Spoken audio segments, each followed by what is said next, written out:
I'm welcoming back Dr. Brock Bergseth to the podcast today. Brock is an award-winning marine biologist and conservation psychologist who has been using human behavioral sciences to bolster conservation outcomes for the past 13 years. Today, we explore how he uses different disciplines such as criminology, evolutionary biology, social psychology, behavioral economics, and more to inform conservation actions. Something I really appreciated about this conversation as well is how Brock offers optimism and hope in a field commonly characterized by doom and gloom. I hope you enjoy this conversation. So, Brock, what is a conservation psychologist? That's a great question. And in brief, a conservation psychologist is essentially someone who studies how humans relate to nature and what influences their environmental behaviors. So, for instance, the kind of conservation psychology that I work on is really around understanding illegal fishing, illegal hunting, and poaching behaviors in protected areas. So to do so, I draw specifically on anything from criminology to behavioral economics to social psychology. And I grab all these different disparate fields and pull them together to try to understand what's driving that kind of behavior and what we can do to influence that behavior. Can you unpack that for me further? That is so interesting. You would never think that a marine biologist or a conservation psychologist is studying criminology. Can you share with us the different fields that you've kind of tapped into during your either studies or your career? Yeah, I mean, the main thing that I want to drive home is conservation is really about human behavior. And there's a lot of different disciplines that look at human behavior in different kind of contexts. But because we're always focusing on the human, when you start drawing on these kind of disparate fields, each field has its own kind of unique lens that it uses to understand the problem or to come up with solutions. And so, I mean, it depends on what behavior people are focusing on. But for me, because I'm really focusing on these very perverse, hard to solve problems and the illegal problems, which are really hard to understand, I tend to focus on kind of those three that I spoke to you about. So criminology, behavioral economics, and social psychology. And I pull on those because each one of these disciplines has its own different lens that it uses to examine and understand and think about how to solve the problem. And so, rather than being an expert in one specific theory or one specific discipline, I tend to work across. So I would be considered kind of a multidisciplinary researcher. So I work to draw all of the different things that are relevant from those disciplines to solving very specific problems. So for instance, one of the things that I've noticed over time is that there are so many different ways of influencing humans that are being used against us to get us to buy the latest perfume, the latest health and beauty product, the newest car around the block. All of these things that we're doing and that we think are kind of our decisions are actually influenced by a lot of different campaigns and marketing products that have been developed over decades. And so what I'm interested in doing is figuring out how we can take those same approaches and those same tools and use them to try to do some good in conservation and some good for our planet. That makes a lot of sense to me. Also, as a health coach, I often talk to my clients about how a lot of the food that we eat, the junk processed foods that we eat, are actually designed first by advertisers to, catch our eye, and then they're designed to be addictive. So we've got some of the most intelligent brains on the planet working to influence our buying behavior first. And then, of course, when it comes to eating behavior, they design the product to get us wanting more. So I kind of connect it in what you're saying, that you're interested in these different fields of social behavior and how to influence human behavior because you want to obviously not only understand why they act illegally, but also how to influence them towards conservation, correct? Of course. I mean, for me, it's like an even simpler question than that, which part of it is like understanding why we're at this kind of precipice or this inflection point or this kind of threshold that human civilization is at today. And so to understand where we want to go, we need to understand where we've come from. And when you talk about addictive behaviors, all of those same types of things are being, like employed on a daily basis in ways that you would never imagine. So people now are starting to wise up to the fact that, Netflix and social media are using these tools to keep them scrolling. But what they don't understand is just how much science is behind their decision to stay scrolling for another 20 minutes on the phone. So I remember having this fascinating conversation with a cognitive behavioral scientist. And so a cognitive behavioral science really focuses on what they call like a choice architecture. Do they choose to look at this link or this video? And what can we do to influence it? And so when you're on Instagram, you are constantly being part of an experiment. It's an A-B experiment. Do they look at A or do they look at B?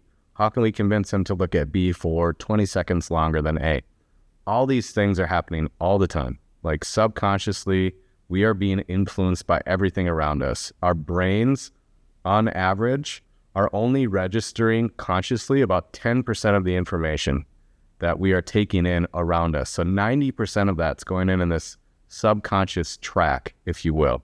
And so I am very interested in how we can use that same kind of subconscious information to shift people towards more environmentally friendly behavior. And that's why I spend a lot of time studying social norms and social tipping points.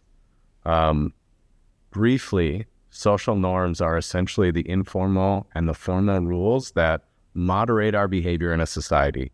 Which side of the sidewalk do you walk on? Which direction do you face when you step into an elevator? Which side of the stairs do you use? All of these are social norms, right? And we can use these to actually influence people's perceptions about how much others would approve of them doing a behavior like illegal fishing or poaching, and how often that's actually happening. And then when we start kind of using campaigns, we're leveraging this social comparison bias that makes you want to buy a new mascara or buy a new car or a new handbag. We leverage those same kind of things, the same dynamics to influence your behavior towards something that's more friendly towards the environment.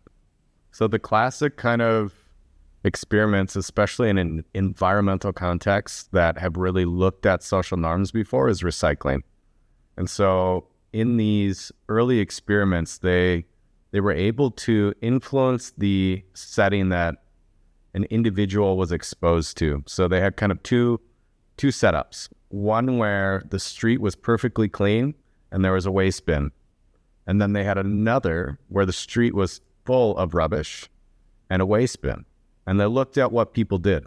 And so essentially what that was doing was manipulating a social norm. And they found, perhaps not surprisingly, that when it was a really messy street, people were much less likely to recycle or to throw something in that rubbish bin. And that's because we're taking that information in and subconsciously saying, it's okay, there's moral license for me to do what everyone else is doing, which is throw the recycling either on the street or in the bin. To go one step further, because you asked about social tipping points is this idea that when a behavior reaches kind of like this critical threshold or this critical mass in society, you can actually tip the rest of the society. So if you've ever kind of noticed on social media or something else, it's like there's this video, this behavior, whether it's planking, whether it's flash mobs, whether it's any sort of kind of popular thing that just seems to take the world by storm, that's because a social tipping point has been reached. And the media platforms have probably helped leverage that. But humans are inherently and evolutionarily hardwired to be social creatures. And this is something that we need to remember, because as much as we believe that we're this individual and we make our mind up about our own things, in the end, we're always concerned about fitting in and doing what most other people are doing. So when we think about tipping points, essentially we follow the behavior that other people are doing, and we want to fit in with that crowd. So if we see this emerging trend that's cool, we want to be cool and do the same thing. So essentially, we're more likely to act in a certain way if we see our society or our culture or our group of friends acting in that way. And actually, I came across a really wild experiment on the internet anyone listening, you can Google this, where they had a group of actors and then one person from the public come in, and the actors were told to lie about this mathematical equation. And so this teacher, again, an actor, came in and said, "What's 1 + 1?" And the person answered 2, but the actors answered 3. And they kept going on. And that person's like looking at these actors. She doesn't know that they're actors, saying, "What's going on? Like 1 + 1 is 2. A simple math equation like that. And they kept saying 3. They kept saying 3. They did this like 3 or 4 times. And then eventually that person from the public answered 3 just to fit in. It's wild. So I guess when we have that science around human behavior and how we're so likely to conform to norms, we can use that to, I guess, to further shape or influence behavior. And so I'd love to know more about how this can maybe show up differently in different cultures. Yes. So the general idea is that cultures are very different. And so there's a very specific kind of terminology or way of examining how strict or how kind of loose different cultures are around norms. And so there's this whole body of research that's around tightness or looseness. And so, for instance, you'll have a culture that perhaps has been under threat, whether it's threat of war, environmental threats, or other things. And typically what happens is in those kind of cultures, norm adherence, or essentially people following or abiding by that norm and how strictly that norm is enforced, is very strict. So that would be a tight culture. So for instance, in Singapore, they have all these rules around littering or chewing gum. And, from a Western world, we look at it and we're just absolutely surprised that these types of things would happen there. But when you look at the history of Singapore, they've been through so many external threats that it's very important for them to have very close adherence to that norm, or strict, tight norm adherence. If you look on the other kind of end of the spectrum, you look at New Zealand, Australia, the United States, we have a very kind of individualistic society where norm adherence is much looser. So you don't have to necessarily fit into a very predefined category. Freedom of expression, freedom of speech, all these kind of things mean that you have a culture that's much looser. And so it gets very interesting when you look at, okay, if you have a culture that's tight, is that easier or harder to shift behaviors in the way that you're trying to move things? And these are some of the kind of burning questions that research scientists are still trying to understand about how we influence or shape behaviors in those cultures. So I guess when you talk about looseness, these are the cultures where people are, it's more acceptable for people to kind of deviate from norms. And so also just to think about other areas or other regions on the globe, the Middle East would probably be tight, and Japan would also probably be tight. And this is, I think, things that we intrinsically or intuitively know about these cultures. Like we hear, I've never been to Japan, but we hear that they have very strict ways of doing things. So when you take all the science, how do you implement it now in your research when it comes to conservation for the ocean? So, you talk about like in the Middle East, there's tightness. I'm looking at places like Papua New Guinea and Chile and Australia. And so when you kind of put those out on a spectrum, if you think about it, Papua New Guinea is this fascinating place where you still have, clans that are ruling people's behavior, and you don't necessarily have as much of this kind of top-down approach that you see in a more developed country. And so research would suggest that norms are going to be much more influential in Papua New Guinea compared to somewhere like America, for instance. But it really there's still a lot of science is a conversation, and it's an ongoing conversation where we're always trying to find the answer. And that's what I think a lot of people in the public don't understand. You have one scientific result that points in this direction and one points in the other direction. And what that tells us is we need to dig further into it. And we're constantly standing on the shoulders of giants to build our body of knowledge one thing at a time. So one of the things that we're doing currently in research is to run these experimental games where people can decide whether they're going to be fishing legally or illegally. And then we're kind of hitting them halfway through the game with a normative intervention. Did you know that people are becoming more compliant, think others should be more compliant? Why do you think this is?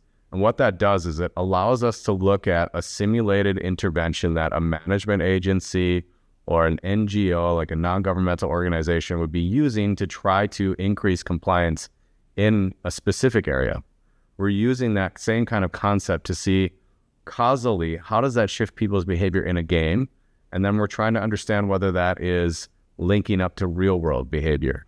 So this is very much kind of, to use the expression, cutting edge research, where we're really kind of delving into this level of influence science to figure out how that changes depending on the culture that you're in, because the context is almost always the most important aspect of people's behavior. Because again, we're all social creatures and we all want to fit in, because in our, reptilian or our more ancient brain, we have this kind of voice in the back of our head that's essentially saying, if you don't fit in, you're going to die. Because evolutionarily, if we didn't fit in and if we got injured, there was nobody to bring us food. There was nobody to look after us in the cave when we were injured and we weren't able to get something for ourselves. So humans are hardwired to be cooperative, collaborative, and essentially social. Because being ostracized from our tribes, when we think about our ancient ancestors, actually was a threat to our survival. So a social threat or social belonging is a real survival threat.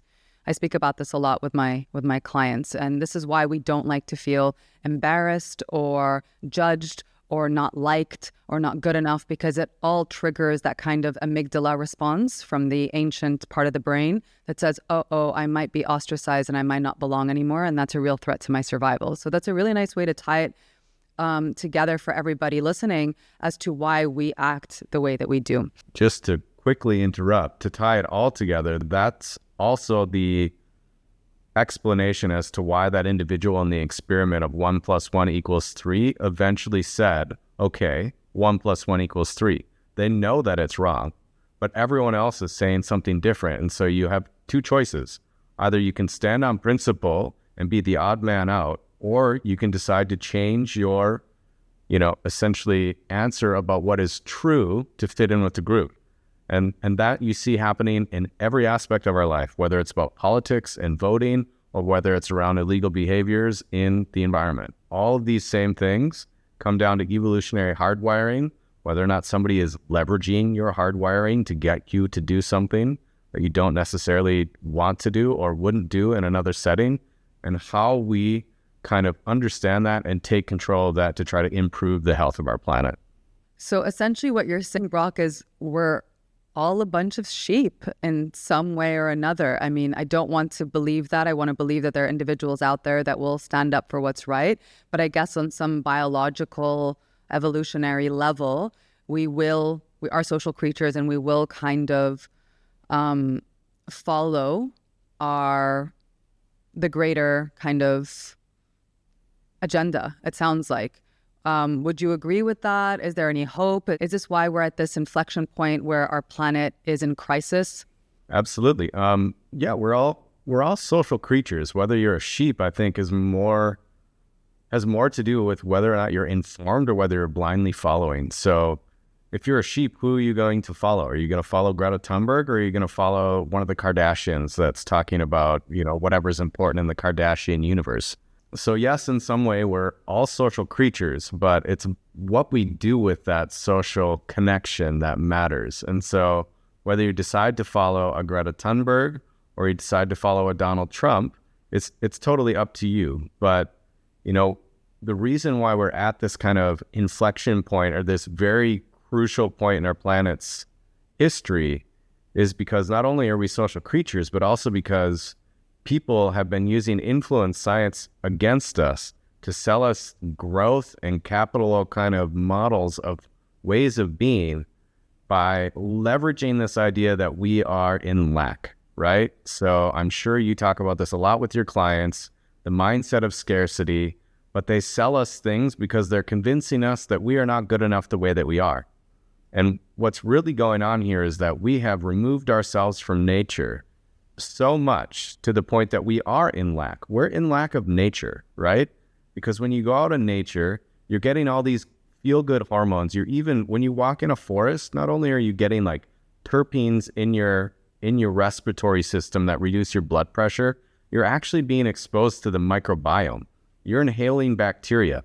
All of those things are good for our body in ways that we don't understand. And so when we're living in a box, going from box to box to box to box, our apartment is a box, our car is a box, our office is a box, and we're staring at a computer, which is a box, we've completely divorced ourselves from nature, and we are in this kind of scarcity mindset.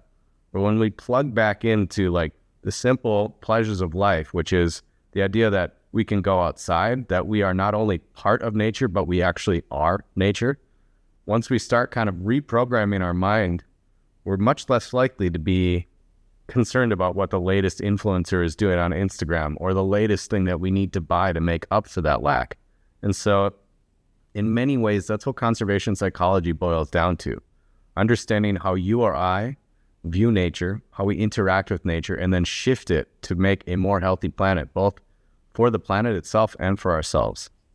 I think that's such an incredible and important statement you just made around the scarcity mindset. And it is something that I talk about a lot in my practice as well.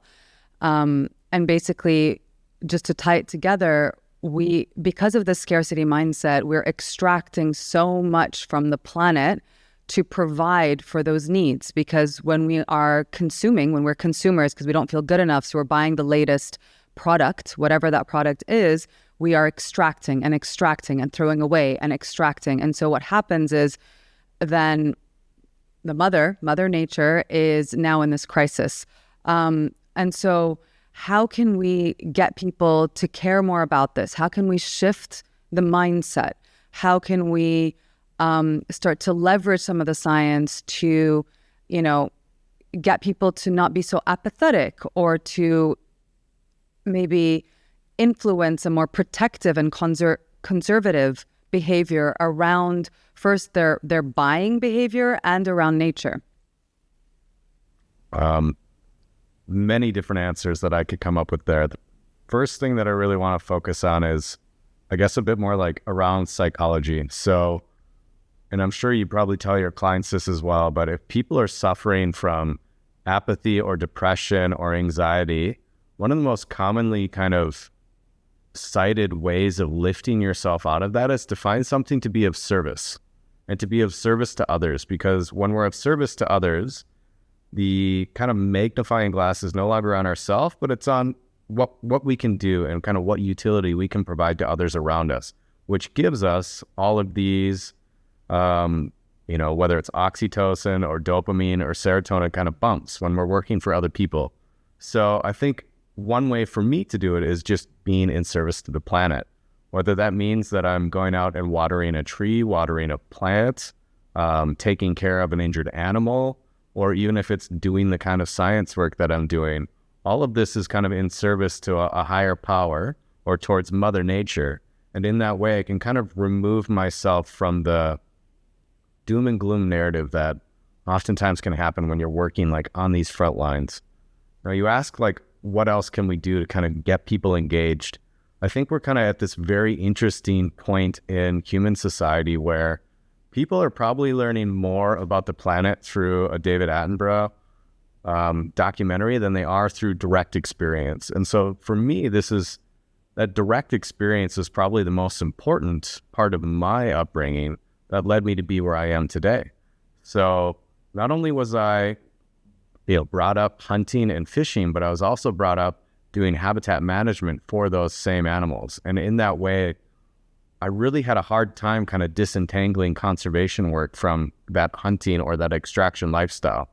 And when you understand the mechanistic connection between I plant this flower or this grass, it brings this animal into this area and helps that animal grow, and then potentially I can, harvest that animal. You kind of see how everything is connected in this kind of circle of connection. And that kind of connection or that circle is what Mother Nature is all about. Everything is connected. And once you understand that connection, you no longer think of your kind of behaviors or your decisions in this vacuum. And you understand that, yes, everything I'm doing does have an impact, whether positive or negative, right? And so it can often be very kind of confronting and in some ways debilitating to start wrestling with this idea of everything I do has an impact. And so lots of kind of younger people come to me and they're like, well, what can I do? Like everything I do is harming the planet. And in some ways it's true, but I think once you just start engaging with that, you start viewing your behaviors in a slightly different way. And so whether that's something as simple as just turning off the water while you're brushing your teeth, rather than leaving the faucet running, you turn that water off, that gives you this little bump of, I did something beneficial for the planet today.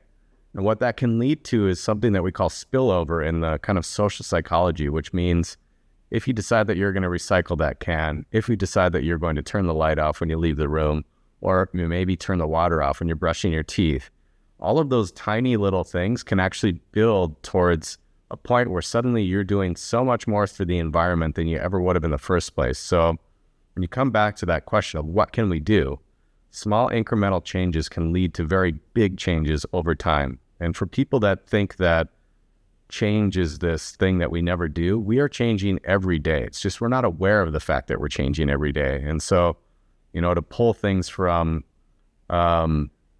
micro habits or small little kind of steps towards the direction that we want to be is a great way to start.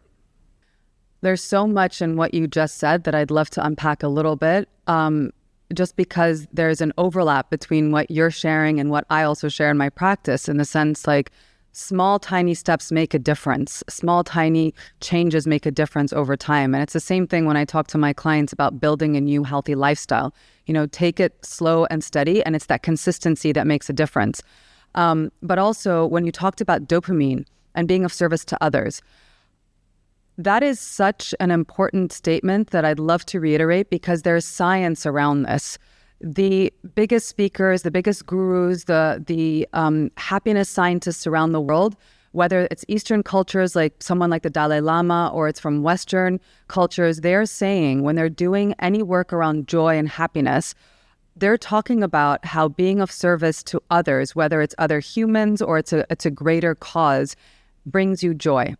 So whether it's, hitting those dopamine pathways, or it's just making you kind of step out, as you said, like the magnifying glass is not on you anymore, it's on something else. So it's making you step out of your kind of, self-important space. And when we're anxious and depressed, this is not to disregard those feelings. It's just sometimes we can get really caught up in our own suffering, our own challenges, our own little life. When we step out of that and we are putting the magnifying glass on something bigger than us or outside of us, it can really help shift your mood, shift your health, and shift your wellness.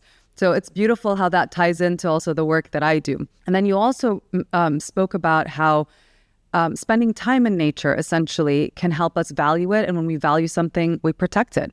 And I've seen a lot of documentaries around surfers who are just obsessed with the ocean. They're not really interested in conservation or, marine conservation. But because they started to see plastic in the ocean, and that their environment that they're so in love with, which they would call their second home, was being degraded, and turtles are being, starved because of the plastic around their neck, et cetera, they started to take action. And there are some incredible initiatives that come from surfers who are spending hours and hours in the ocean a day that just woke up to conservation. And that wasn't necessarily a calling for them, but it turned out to be that way.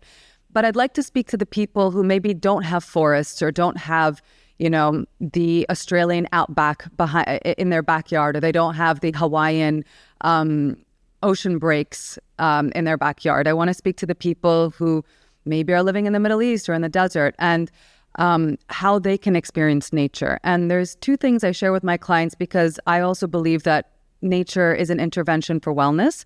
And one is, yes, David Attenborough or these documentaries might be the only way that some people are experiencing nature, but it still actually can be quite impactful. There's this book called Chatter by Dr. Ethan Kross. It's actually about the chatter in our mind. I highly recommend it. But at some point in the book, he talks about spending time in nature. And if you don't have access to nature, watch it, because it can have this like 30 or 40% benefit for the brain and for our nervous system by watching it on TV as it would if you experience it in real life. So instead of maybe binge watching that latest junk food Netflix show, which we all might, have our time and space for, but maybe we spend a little time watching nature on our TV, it might not have the exact same impact as it would be like walking in a forest and inhaling all those monoterpenes and experiencing Mother Nature's microbiome, but it can still give us that sense of awe and appreciation for the beauty of the natural world. Also, when I talk to my clients who are dealing with extremely difficult weather, like summers, which are so hot and they can't be out walking by the ocean or walking by the seaside, I say, no matter where you are on the planet, you've got access to a sunset or a sunrise. And so just spending time in awe of a sunrise or a sunset can also kind of awaken or evoke those emotions or that connection to something bigger than us, or the moon, right? So this is all examples of experiencing nature if you don't have a beautiful wild space or forest to walk through. Oh, of course. And so like, just to kind of reiterate, there's been a lot of studies that have looked at gardens or parks in urban settings or the importance of trees. So having these kind of green spaces, even being able to see them. So there's a study that looked at how quickly people healed and recovered in hospital. And they had some people that were in the treatment where they got to see outside, just seeing a green space. And they were like, I don't know the exact stats, but I want to say that they had this very substantial increase in healing time just because they could see a green space. It didn't mean they had to interact with it. So I'm sure the same thing works for documentaries. And it doesn't necessarily even have to be about watching documentaries. Some people that have trouble sleeping will turn on nature sounds, the forest at night, insects making noise, all of these kinds of things. And so, no, you don't need to be in the middle of wilderness like I like to be, far away from humans. You can experience nature with humans, whether it's in a park that is also essentially helping bring that kind of extreme temperature down, or it could just be something as simple as that little, what we call a nature strip, which is the little piece of green grass or other kind of vegetation between the sidewalk and the street. So you don't have to immerse yourself in a peak experience where you're going into the Himalayas to climb a mountain to experience this kind of positive benefit that nature provides. The other point that I just want to kind of reiterate again is like, when we're talking about some of these common issues that we're experiencing in this modern world of depression or anxiety, another thing is isolation, right? And so like isolation is a huge issue today. And if you can connect with the idea that, you are a child of nature, because we all are. We are all children of nature. And I think it's one of the most detrimental things we've ever done to ourselves as a society is to remove ourselves from that. But when you think about the fact that you're a child of nature and that you are meant to be in nature and that we evolved in nature itself, everything about nature, like for instance, the human eye can see more colors of green than any other color. We can see, I think it's somewhere between 200 and 250 different colors of green. That is an evolutionary byproduct of the fact that we needed to be able to find food and water, right? So go out and look at a color of green. I guarantee it's going to make you feel better than if you were to look at a color of concrete. So there's plenty of things that we can do. And the one other thing that I kind of want to circle back to is like this idea of faith, right? And kind of people's well-being. If you're doing something and having faith that my actions make a difference, however small they are, whether it's this butterfly effect or whether it's just a ripple effect of people around me, when somebody sees me recycling this, they're going to be more likely to recycle, and that's going to ripple. And human society is very well connected. And so any small change that we make in the end, even though it sounds very cliche, can add up to very large kind of meaningful shifts overall. And so essentially, it's not just that we have this responsibility towards the earth, but it's like you're saying that our actions influence other people. So we actually have a responsibility towards shaping our culture, our society, because what is culture and what is society? It's us. So if I'm recycling, I'm more likely to influence somebody else. And so when we maybe think about it that way, that it's not just about our behavior influencing just our lives, we can actually maybe touch someone else. That's pretty powerful. That means we actually have more power than we think we do, which I think is a nice point to drive home. I would love to ask you how you stay so optimistic and positive in a world that is dealing with crisis and can often carry a doom and gloom feeling with it.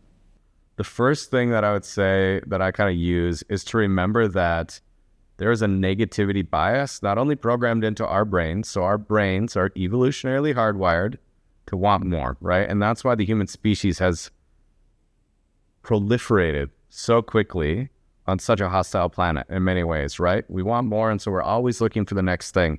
And that drive has essentially driven us to build these incredible architectural wonders and technological wonders that we've had, right? But when you kind of like check back in with things and you understand, okay, not only am I hardwired to focus on the negative, and not only is the media very negatively biased, start thinking about what kind of information you're digesting. So it's really important to think about all of the different influences that are in our life, whether it's the people that we spend time with. You know, does somebody leave us feeling drained, or does somebody leave us feeling lifted and buoyed? You know, I often try to kind of position myself as a dream whisperer for those that are around me, to kind of give just that little bit of extra kind of optimism towards somebody else's life and hope that that's going to come around. One of the other reasons I'm an optimist is because, well, what's the alternative? You know, do I just want to be this negative, cranky, cantankerous individual that's convinced that the world is going to, you know, hell in a handbasket and there's nothing we can do about it? Or do I want to maintain that tiny little bit of pragmatic optimism that, you know, what I do as an individual does matter in the big scheme of things? One of the other things that I really try to do quite frequently is to seek out positive news. And so everyone has a news feed on their phone. Everyone has a social media feed. What I try to do is I try to train my algorithms to bring me things that make me feel joy. And whether that's, you know, positive conservation stories like the UN World Food Program that's building this green belt around the Sahara to try to keep the Sahara from growing. And I mean, this is amazing. Probably nobody's heard about it, but they're planting billions of trees and billions of food crops to essentially not only feed people in sub-Saharan Africa, but also to slowly but surely regenerate this huge area. Nobody's probably heard of this, but that's because good news doesn't sell. And so once you understand that good news doesn't sell, you can be more intentional about seeking out positive news. And there's even, I think, many different kind of positive news handles on Instagram that you can follow, and that they only report good things that are happening in the planet. So essentially what you're saying is you like to be a positive person in general, just as part of your personality, which I think is a great quality. But the brain is also always searching for evidence to further a narrative. And if we are seeing the quote unquote evidence on the news that our environment or our planet is just, we're about to hit our doom, then I almost think like it doesn't matter how much of a positive person I am, the evidence is there. But I guess what you're saying is we have to make an effort first to understand that we've got a negativity bias, which means that we value negative news or negative information more than positive, because that used to keep our ancestors alive in ancient times. But also to actively find news that is positive about the world, because it exists first and foremost. And when you provide your mind or your brain with that evidence of hope, I suppose, it can give you a little bit more fuel or motivation to being more optimistic about our planet. Would you agree? Absolutely. But I mean, it comes back to this question of nature versus nurture, right? And so many people think like, oh, that's just the way that I am, and I'm never going to change. Maybe I was born with a slightly more optimistic kind of setting, or maybe the way I was raised made me slightly more optimistic than pessimistic. I don't know. But to be honest, like, I'm working on the front lines of conservation, to some extent every day. And I am deluged by negative information. And there's no question that we are doing a lot of harm to our planet. There's zero question. But I guess what I've tried to do is I've tried to take control and to try to get some agency in my own life of taking control of, like, do I want to believe that?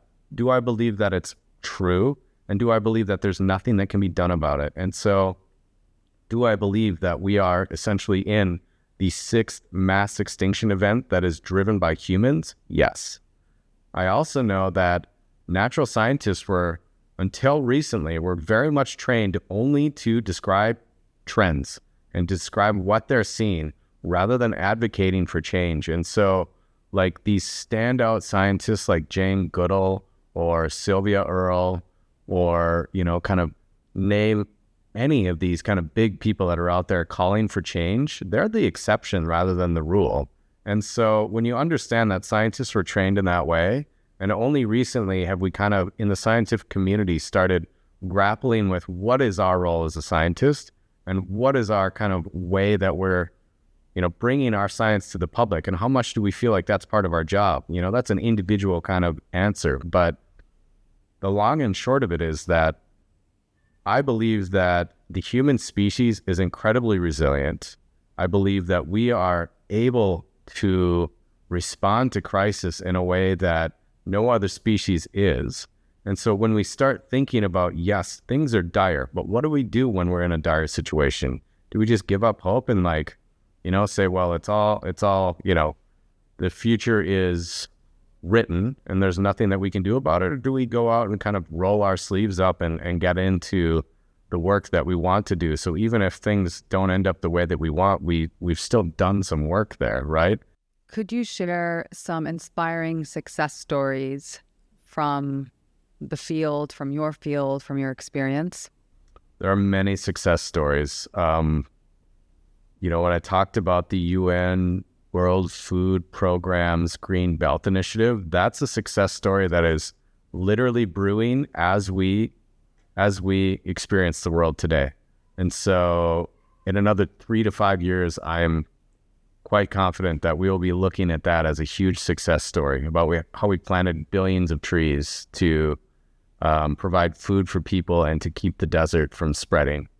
Another, very common success story that I think people don't necessarily realize is that of whaling, right? So whaling post World War II, whaling was one of the ways that countries were able to harvest oil and whale products for many different things that we relied on, for lights, for instance, or for perfume. And so we as a human species had managed to hunt whales to the very extreme edges of the earth, all the way into the Arctic and all the way down into the Antarctic seas. And humans collectively, came together to say, we don't want ourselves or our actions to be responsible for making this animal extinct. And through a series of kind of public pressure, we convinced our politicians to do something about it. And so nowadays, it's incredibly common if you're in some sort of a maritime place to see a whale. When our parents were growing up, that was very rare. And so we don't give these success stories enough credence to say, you know what? Wow, we actually really did something. Same thing with the hole in the ozone layer, right? So back in the 70s and the 80s, we came into this idea that, wow, the gas that we use in our refrigerators, called a refrigerant, is really harmful when it's released into the atmosphere. This is like copy paste what's happening with climate change or global warming today, right? It was this thing that we couldn't really experience, but we knew it was happening up in this atmosphere. And it was a very quick solution where people said, we need to come up with some sort of a solution to this problem. And here we are today. This hole in the ozone is almost completely healed, if I'm remembering correctly, I'm not an atmospheric scientist, but there's been some great success that we've had in healing the planet that way. So those are two like very large, environmentally focused reasons for hope. But what I really want to end on is essentially the idea that the human species is collectively getting smarter and is building a very certain kind of intelligence called analogical thinking or reasoning, which helps us solve complex, never seen before problems. And this is happening right now. So analogical thinking is the ability to take an experience in one realm and apply that knowledge in another realm. So if you think about when you learn math or physics or any of these kinds of things, you haven't experienced the problem that you're trying to solve, but you learn these different approaches and solutions and you apply that to a new solution. So why this is important is because if you were to look at our grandparents and you look at their generation, their tests where they can actually test for analogical intelligence, anyone that would have scored in the 99th percentile, so the 1% smartest or most intelligent people on this kind of analogical thinking, today they would only score in the 50th percentile. So what that tells us is that societies collectively are gaining this intelligence and this ability to solve complex, never seen before problems, think climate change, exactly when it's coming as this grand challenge for humanity. So I'm by no means somebody that thinks that everything was preordained or pre-written, but I can't help but have shivers on the back of my neck when I think about the fact that we as a human species are evolving the intelligence that we need to solve the problem as it's being presented to us. And so I think that I hope that you and I will be able to look back on this podcast in 20 or 30 years' time and say, wow, like things seem so dire then, but look at how much we've turned it around. And I want to just end quite quickly on this concept that we've spent so much time thinking about this catastrophic future that awaits us. And there's so many movies about essentially the catastrophes that are going to happen and the worst case scenarios. We haven't spent a lot of time thinking about what kind of future we actually want to live in. And so the reason why this is important is because this is kind of like what we call a vividness exercise. If we can't vividly think about the future that we want to live in, we'll never reach it. And why this is important is because they've used vividness exercises to help people eat healthier, to save money, to quit smoking. All of these things are very well established that if we can just think about the future that we want to create, we will create it. And so if you think about science fiction, if you think about flying cars, if you think about everything else, the reason why science fiction has been such a vehicle is because it put the idea in the brains of the scientists that went and figured out how to make it happen. And we need to do that very same thing when it comes to some of these grand challenges that we're dealing with our planet. We need to make the idea that, yes, it actually is something that we can change. It's something that not only we can solve, but we can make even better.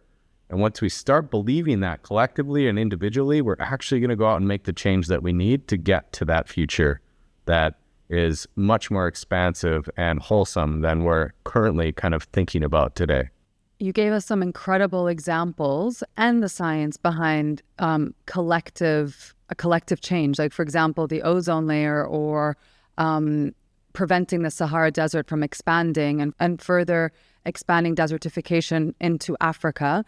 But that will require like collective movement, which is very important and extremely necessary for the times that we're in. But I'd love to ask you before we close about some stories at the individual level. Okay, so I'm going to share a story that nobody is going to have heard of unless maybe they're Filipino. But it's a story about a man named Angel Alcala. And so Angel trained as a herpetologist or as a kind of terrestrial biologist for many years. And when he was up in the highlands of the Philippines, recording the different lizard and amphibian species, he noticed how farmers were kind of collectively banding together to conserve different parts of forests from being logged. And so what he thought about over time was, is there a way that we could use that same type of approach to conserve marine resources? And a few years later, Angel, in the early 70s, was working with a community called Apo Island in the Philippines to establish a community-managed marine protected area or a marine reserve where essentially fishing was no longer allowed. Fast forward to the 1990s, this little marine reserve is not only functioning, but it's functioning quite well. And it's held up as kind of the poster child of how communities can band together to protect their resources. And so this is great. There's a few marine reserves that are starting to become established. But Angel ends up getting a call from the president of the Philippines to ask him to step in to be a director of the environmental agency of the Philippines. And so this is a scientist who had no designs on becoming a politician. But what happened is he found himself in a place where he could essentially pass laws that protected these community-managed marine protected areas. And what we have today, because he was there at that very specific time, one individual who had no designs or no kind of ideas that he was going to be there, what we have today is over 1,800 marine protected areas that are community managed in the Philippines alone. And so many people in the Philippines kind of call him the godfather of coral reef conservation, because had he not been there, had he not seen what somebody else had done all the way up in the highlands of the Philippines, it's very possible that we'd have very few marine protected areas in the coral reefs of the Philippines today. And I've seen some of these coral reefs in the Philippines just recently, and they're incredibly healthy because these communities are essentially banding together to take control and to be stewards of their own environment in their backyard. So there's another great example about a Michelin-starred chef who's really starting to push some conservation in his daily life. And so they call this man the chef of the sea. His name is Angel Leon, and he has a Michelin-starred restaurant in Cadiz in Spain. And it's really interesting because what he's really kind of strove to do is to bring his love of the ocean to people's plates by bringing them things that aren't your standard kind of fare at a Michelin star restaurant. So you're not going to get like the Patagonia toothfish or the Chilean sea bass on your plate. You're going to find these very kind of rare, interesting things that you've probably never interacted before, and he's making them very palatable. And so one very kind of extreme example that lends me a lot of hope is his efforts to essentially domesticate the seagrass into using it as rice. And so through his kind of efforts to do this, he's got this vision where essentially you could plant seagrass or domesticate it all around the Mediterranean, including in North Africa. And if this is the case, the really cool thing is not only could it be a staple that's incredibly nutritious, but it also could be something that's drawing down vast amounts of carbon dioxide from our planet. So you're kind of at this win-win scenario. Not only do people go to a Michelin star restaurant and pay tons of money to eat this food, it can also be served on a plate of any individual who, needs a very cheap meal. And it could also do something for the environment, like drawing carbon dioxide, and it could spread quite quickly. So that's another incredible story of inspiration for our planet. And one final example is one that, people will recognize, but perhaps they won't really understand the backstory, and that's of Greta Thunberg. And so when you view Greta Thunberg now, you see her on a podium somewhere speaking truth to the world leaders. But where this all started was, a young teenager on the spectrum who really was just having problems with the way that the Swedish government was supporting environmentally harmful behaviors. And so this young girl spoke with her dad and decided to go and sit on the stairs of the Swedish parliament and protest. And so it's one young, very kind of socially awkward individual who has now built this huge growing movement around the planet. So there's this huge global movement now where children in high school are striking one day a year to force the government of their country to take action on climate. And this was all inspired from a very young girl who didn't fit in at school and who's essentially decided to write out a sign and go and sit on the steps of Parliament. Nobody would have ever forecast or been able to write the story that is Greta Thunberg. And what it tells you is that any individual can have a much larger effect than they could possibly conceive, simply if they're brave enough to put themselves out there and really kind of stand up for what they care about. What incredible and inspiring stories to end on. I love ending on a good note. Brock, thank you again for your time and for sharing with us everything you did today. Always fantastic speaking with you, and I hope to speak with you again soon. Absolutely. It's my pleasure, and I hope this gives people a little bit of fuel in their own tank to go out and be the change that they want to see. Thank you for listening. Please share with family and friends that you feel could benefit from this episode, and make sure to hit that subscribe button and leave a rating and review to support the show. Check out the links below for more information about my guests and where to find them, and make sure you're following me on Instagram at wholesome_practice to learn more about what I do. I appreciate you being here, and see you on the next one. This podcast is for educational purposes only and should never replace the advice of your doctor or physician. Always consult a medical professional before making any changes or adding anything new to your diet, lifestyle, or medication protocol.